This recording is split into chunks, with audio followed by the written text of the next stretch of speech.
Hello students. तो हम ज्ञान सागर का 9वां पाठ जब भोला राम ने पंप लगाया पढ़ रहे थे। और अब तक जो हमने पढ़ा कि भोला राम को 5 हॉर्स पावर का पंप लगाना था। उसके हितैषियों ने उसको समझाया कि बेवजह पकड़ आ बला पकड़ गला वाला काम ना करो, चुपचाप पंप लगाओ और खेती करो। लेकिन भोला राम की समझ में तो तब आया जब वो इस चक्कर में पड़ा।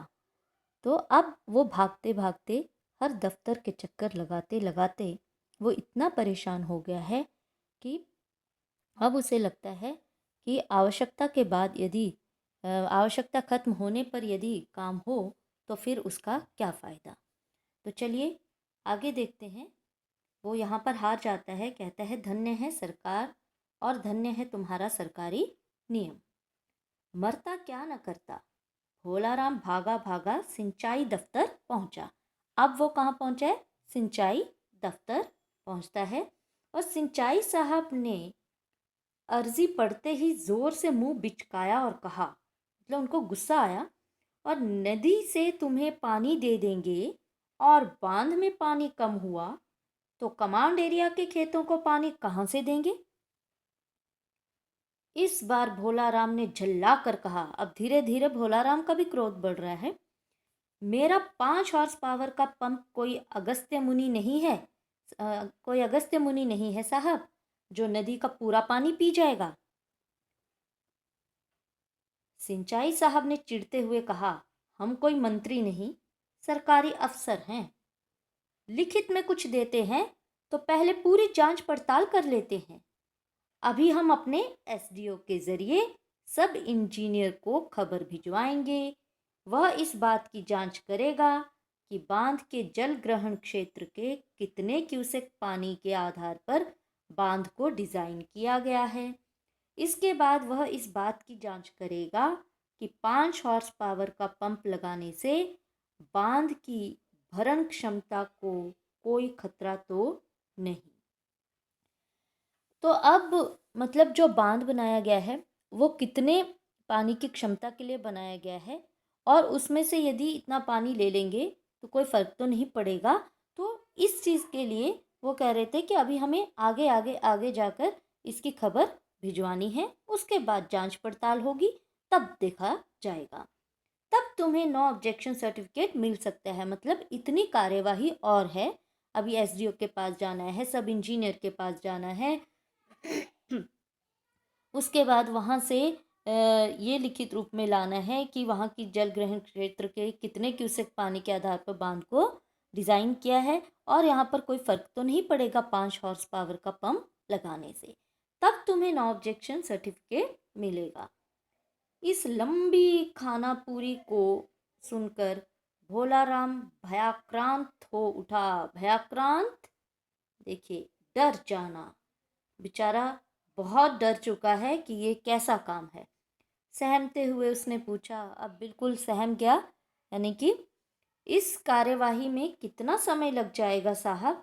मतलब ये जो अब आपने काम करना है, अब इसमें और कितना समय लगेगा? 15 दिन, महीना, 20 दिन है? कितना समय लगेगा? साहब गुर्राए और गुस्सा आ रहा है।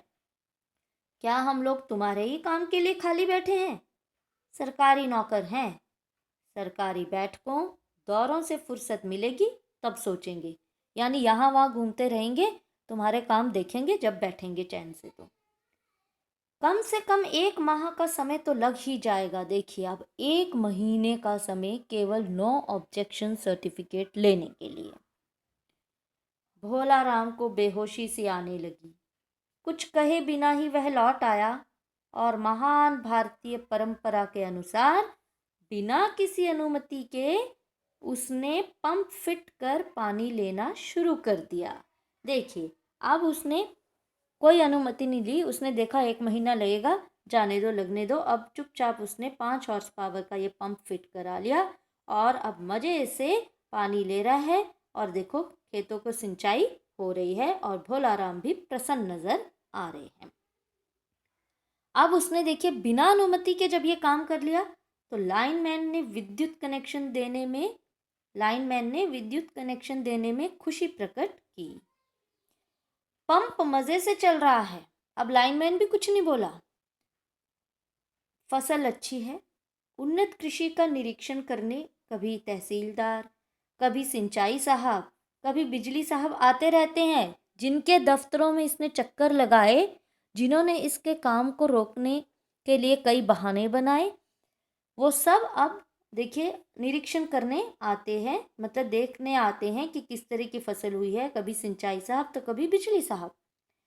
कृषि साहब तो दूसरे कृषकों को भी ऐसे ही उपाय कर आत्मनिर्भर बनने का महत्व समझाते रहते हैं। लो जी, अब वो इसका उदाहरण देकर कि भोला राम की तरह देखिए खेती कीजिए, किस तरह से उन्होंने खेती की है, कितनी अच्छी फसल है, ये उपाय देते हैं और सबको कहते हैं आत्मनिर्भर बनिए। भोला राम जब भी पंप को पानी की मोटी धार फेंकते देखता है, तब तब सरकारी नियमों के प्रति उसकी श्रद्धा दृढ़ होती जाती है। तो इसके लेखक हैं ईश्वर शर्मा। तो कैसे व्यंग्य रूप में उन्होंने सरकारी नियमों के प्रति या सरकारी कार्यप्रणाली के प्रति उन्होंने इस पूरे पाठ में व्यंग्य किया है कि कैसे सरकारी नियम के तहत काम किए जाते हैं, और यदि किसी का काम रोकना हो तो कैसे कैसे बहाने लगाए जाते हैं, और बिना अनुमति के यदि कोई काम कर ले तो कोई सरकारी कर्मचारी कोई टांग नहीं अड़ाता, कोई कुछ नहीं करता। तो देखिए भोला राम ने भी किस तरह आनंदमय होकर अंत में बिना अनुमति के ही वो काम किया जो पहले उसके मित्रों ने, उसके साथियों ने उसको समझाया था कि कर लो, क्योंकि वो भुगत चुके थे इस चीज़ को, है ना। तो चलिए, तो ये थी सरकारी नियम जिस पर लेखक ने व्यंग्य किया है। तो चलिए, भोला राम का पंप लग गया। अब आप भी इस पाठ को पढ़ें और अभ्यास कार्य देखें। कल हम मिलेंगे अगले वीडियो में प्रश्न अभ्यास के साथ। ठीक है, तो आज के लिए इतना ही। Bye and thank you.